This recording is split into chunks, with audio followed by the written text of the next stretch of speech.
Bryce Harper signe pour 330 millions de dollars. Bienvenue à Focus. Ici Ray Lalonde et voici mon podcast sur la business du sport, offrant des sujets d'actualité sur l'industrie et une analyse des enjeux. Et c'est parti. Alors, l'enjeu numéro 1, c'est 330 millions de dollars pour 13 ans. Bryce Harper signe avec les Phillies de Philadelphie avec aucune clause, aucune possibilité de sortir de ce contrat-là. Donc, il va passer les 13 prochaines années de sa vie avec les Phillies. Il va sortir de là probablement à l'âge de 38-39 ans. Je me rappelle très bien Mike Schmidt, un des grands joueurs de troisième but de l'histoire du baseball, qui avait frappé à peu près 35 coups de circuit à sa dernière saison avec les Phillies. Il avait conduit les Phillies en 1980 aux Séries mondiales, puis les Expos étaient des compétiteurs. À ce moment-là, pour les Phillies, il y avait une bataille Expo Pirates, Expo Phillies à chaque année à la fin des années 70, début des années 80. Mais il y a une chose qui est claire, c'est qu'un contrat comme ça, ça nous donne un peu de contexte vis-à-vis le retour éventuel des Expos. Et la possibilité qu'un jour, les Expos reviennent ici, ça va nous coûter une équipe qui va coûter quelques milliards de dollars, ça va nous coûter un stade qui va nous coûter des centaines de millions de dollars, ça va coûter un centre d'entraînement en Floride pour la Ligue des Pamplemousses qui va coûter un autre quelques centaines de millions. Mais c'est surtout le fait que si on veut compétitionner contre des équipes comme les Phillies, ou les Cubs, les Dodgers, ou les Padres dans la Ligue nationale, ou dans la Ligue américaine, étant dans la possible même division que les Yankees et les Red Sox, ben il va falloir qu'on sorte le chéquier et qu'on paye ces joueurs-là. Sinon, ça va être difficile pour nous de compétitionner. Ça va être difficile pour nous aussi d'attirer les meilleurs joueurs si l'argent n'est pas au rendez-vous.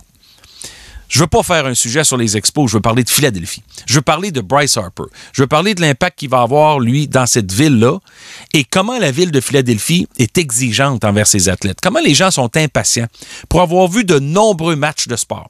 Sixers, Flyers et évidemment les Phillies à Philadelphie, de mes yeux, les gens ont un appétit. Ils ont une attente de gagner. Ils sont passionnés, échaudés, enflammés. Ils mettent de la pression. C'est dur jouer là-bas, surtout comme équipe adverse, mais les gens connaissent le sport. C'est une ville, comme on en voit peu souvent aux États-Unis, qui s'y connaît en matière de sport. Et ils ont du succès parce que les Eagles ont remporté le Super Bowl il y a quelques années. Les Flyers misent beaucoup sur Carter Hart dans le filet, peut-être pour régler fondamentalement le problème de gardien de but qu'ils ont depuis des décennies. Les Sixers représentent des aspirants déjà dans la conférence de l'Est de la NBA, avec des joueurs vedettes comme Joel Embiid puis Ben Simmons. C'est une équipe qui est vouée à de beaux jours. Et ils sont déjà, avec les Raptors, des compétiteurs pour peut-être se rendre jusqu'au bout et atteindre la finale de la NBA. Ça va être un rendez-vous sur Broad Street. Ça va être quelque chose de majestueux de voir Bryce Harper là-bas. 25,4 millions de dollars, c'est beaucoup d'argent. C'est 157 000 dollars par match. C'est 17 421 dollars par manche. Et puis, c'est 46 181 dollars par apparition au bâton pour un gars comme Harper. Donc, encore une fois, il va avoir des attentes très élevées. Mais je pense que Harper va être le joueur qui va catalyser la nouvelle génération des Phillies et des partisans.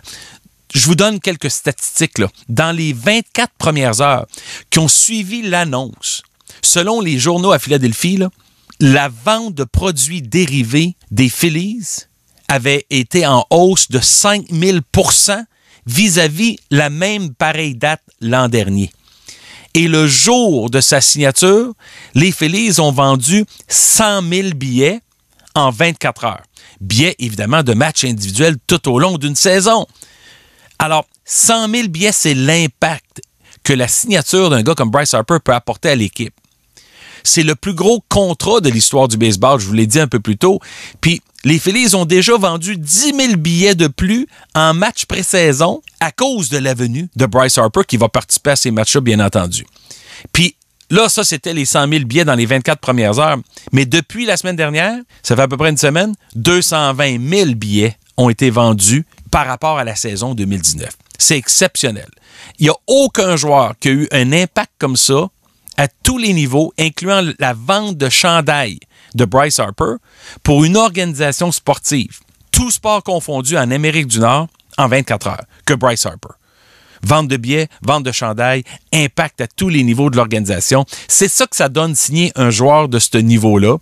Et puis, je pense que déjà, les Phillies voient un retour sur leur investissement. C'est sûr que ça va se mesurer par des championnats. Puis on a parlé déjà de Mike Schmidt, mais j'ai vu des commentaires, des citations de Pete Rose, de Steve Carlton concernant leur optimisme envers les Phillies à cause de la présence de Bryce Harper. Donc, finalement, ce que ça fait, c'est que ça diffuse partout une certaine forme de confiance. Puis ça génère beaucoup d'espoir pour les fans de baseball dans la région de Philadelphie. Puis c'est ça que les Phillies achètent quand ils achètent un joueur comme Bryce Harper. Énorme investissement. Il faut être capable de se le payer, mais le retour sur l'investissement est immédiat. Merci à vous tous d'être là au rendez-vous. Suivez-moi sur Twitter @RealRayLalonde. Partagez le podcast avec vos amis et collègues et redirigez-les vers SoundCloud ou YouTube. Ici Ray Lalonde. À très bientôt.